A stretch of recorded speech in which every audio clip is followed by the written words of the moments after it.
Guys, welcome back to A Step Above. In today's video, this is a special video. We are going to do a collaboration with Shoe Shine Extraordinaire, Jason Dornstar at here, Homer Reed, downtown Denver, Colorado. We're also going to meet with Bill, who is the owner of Homer Reed. We're going to talk about some men's clothing, men's sartorial, and everything in between. So if there's a video you're interested in, stay tuned.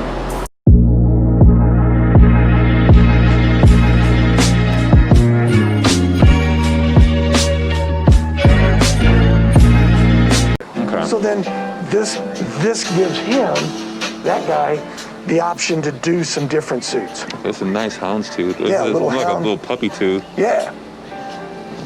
So you can do some different. And this is subtle. Right. From afar, it'll look like a solid. Yeah. And this gentleman's probably not going to do a fancy lining. he just wants a basic suit. Yeah. But it gives him the option to do something different. Or in this world now, with you know, that business casual, as I'm dressed today, this kind of dressy business casual. You know, the guy goes, you know, I just need a fancy sport coat. I just need something. You do have a nice sport coat. Something different in the sport coat. Okay. You know, then he can do something. Oh, this is very nice. Yeah. Light olive Glen plaid. This is very. Yeah. And this has. This is just a wool. Okay. I thought it might add some cashmere. Some of these have some cashmere. But it gives them that option. So I think those are kind of the three different types of where you're going to go to that box, and in finding everybody has a different clothing need. Okay. And what you're, you know, it's kind of like collecting cars. The guy either collects, you know, cars that you don't drive and they sit in a warehouse, sit in a museum, or there's the guys that collects cars and drives the collector cars. Nice. And then there's a guy that he doesn't care, he just needs a car. Yeah, that's true too. And you talk about, as far as the fit, as the gentleman you were describing, the off-the-rack option, if you don't have extreme portions, then yes, going off the rack, you can get something that fits. But if you're talking, you know, if you're a 50 long, then chances are shoulders, your shoulders are probably, I don't know, 21 somewhere. Yeah. And like you said, it comes down to a 38. It's gotta be cut on a bias to get it to go down. You can't find a suit off the rack, even with alterations. The alterations are too drastic. Right. Like you have to go. The tailor can get it to, it can work. If you had to have it in 2 days and because you got to go to something, it can get it to work, but it's never going to fit. But I think if you're the individual where you can tell the difference between a ill-fitting suit and a suit that is either made to measure or bespoke, or a suit that fits just right, then getting something off the rack, it's never good. Once you go down that path, right, it's never going to feel the same. So just throw something on, you're like, yeah, this will work. It's like, if you know, True. I need the alterations to fit me correctly, or made to measure option, to where when I get it, I know it's going to fit. Right, yeah. And the off the rack it also depends on sizes of what you're going to have in selection. A guy in 44, 42, they usually have a 46, have a pretty good selection, because every store, including mine, you stock a lot, because that's the general size.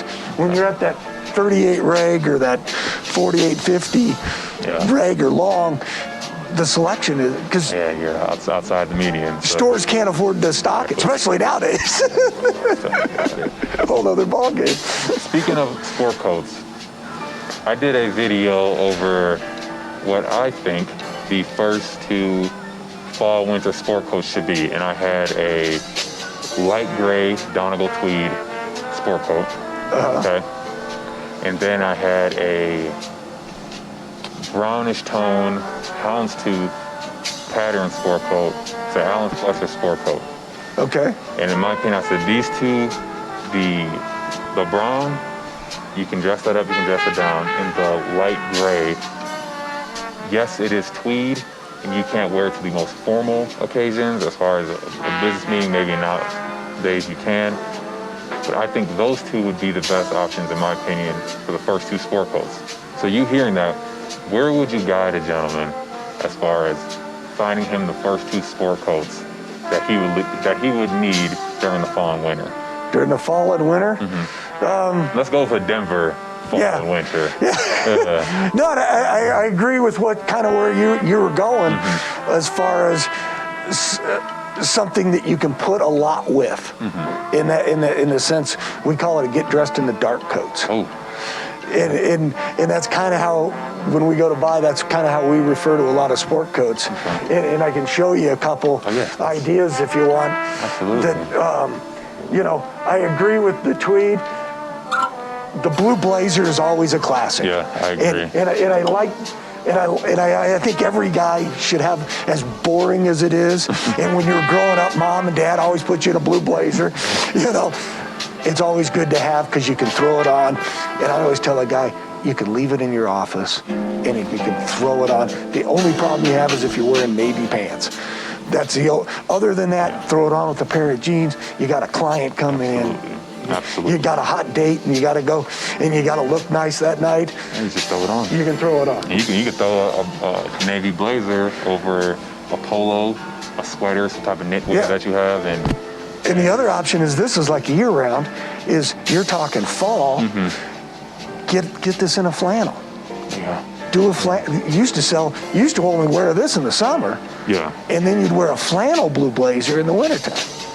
And that's, you know. So I guess if that would be around, would you get something around maybe 12, 13 ounces if you wanted a real flannel, seasonal suits and sport coats, and that's what I would do. Okay. And you change, because you're talking changing your wardrobe every, 6 months, and which is what you should do. It gives it time to rest and all of that.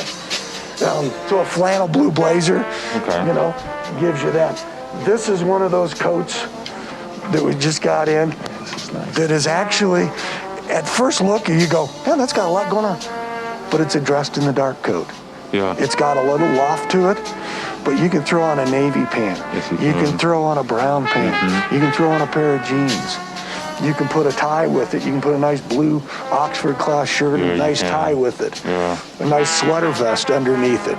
So you can dress it up, and that's that business casual, kind of like what I'm doing. You can all of a sudden throw a sports shirt underneath it. So you can dress that up and dress it down depending on where you're going. And that's what I like about sport coats. Yeah. Kind of what you were talking, be able to do some stuff with it. Where a suit is a suit. A suit's a suit. And a lot of people try to sit there and they'll take like this good looking coat and want to make it a sport coat. And it drives me, it drives you, I know it drives you probably nuts too. But a suit is a suit. Yeah. Sport coat. There's a difference. Is a big difference. There's a difference. Now, I will, depending on the suit, like, yes. There's a few you can get away with. You can wear the suit, has a lot of loft to it or something. Exactly, or the material is similar to the same. Like, I could wear this, I could wear this with some flannel trousers. Right. But you just want to be cautious because, again, it'll look like a suit coat. It'll look like a suit coat. Because it's got that flat finish on it. Yeah. And sport coats usually there's texture. Right. There's some type of texture on it. It's visually different than. And I think people you try to not do that. And I think if you have an eye, then you can tell the difference. I have a double-breasted light gray Glen plaid suit that I wore the suit jacket with a pair of navy trousers from a suit. But I can pull that off because they're navy trousers, and they just look like a pair of trousers. And the double-breasted comes across a little more as a sport coat. Exactly. You can kind of do that. Yeah. And that might be where that all came from. I think on a two-button, it's harder to pull it off than it is a double-breasted one. I agree. I just come to thought of that. Maybe that's where that came from. And now this is more of a year-round weight. I like the blonde. Yeah. These horns? Yes. Horn buttons. Blonde horn with buttons. And that's the thing. See, that's what makes it look like a sport coat, not a suit. But that's Rada fabric.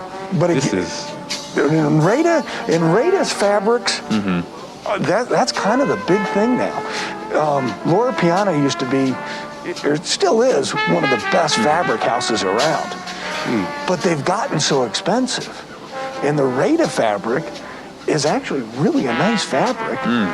And a lot of manufacturers are doing the Rata fabric, just in order to keep the cost, and they hold up like the Loro Piana fabrics.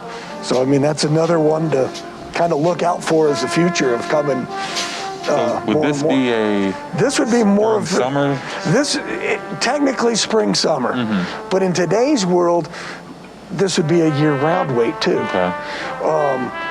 And the reason I pull this out is, again, it's different than this one, but it also has something to it that you can dress it up and do a lot of pants with it and a lot of different things.